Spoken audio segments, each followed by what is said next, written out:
Hello বন্ধুরা, আজকে তোমাদের সাথে শেয়ার করব মশলা পমফ্রেট ফ্রাই।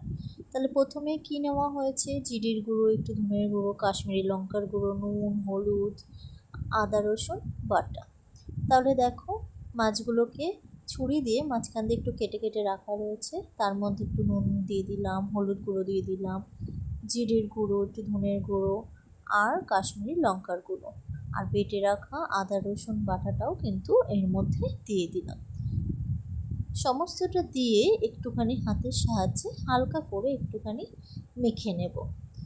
এই পদ্ধতিতে রান্না করে দেখো, আশা করছি তোমাদেরও খুব ভালো লাগবে।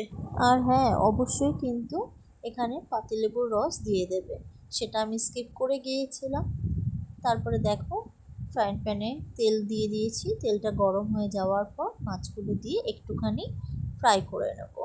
একটু বেশি করেই কিন্তু এখানে মাছটা ভাজা রয়েছে, একদম হালকা করে কিন্তু মাছটা ভাজা হয় না, একটু বেশি বেশি করে মাছটা ভেজে নিয়ে প্লেটে সার্ভ করে নিয়েছি। ওপর দিয়ে একটুখানি পেঁয়াজ দিয়ে দিয়েছি, তারপরে একটু ধনেপাতা কুচিও রেখেছিলাম, সেটাকে ওপর দিয়ে সাজিয়ে নিলাম। তাহলে কেমন হলো বলো? এই ভিডিওটি দেখার জন্য সকলকে থ্যাংক ইউ।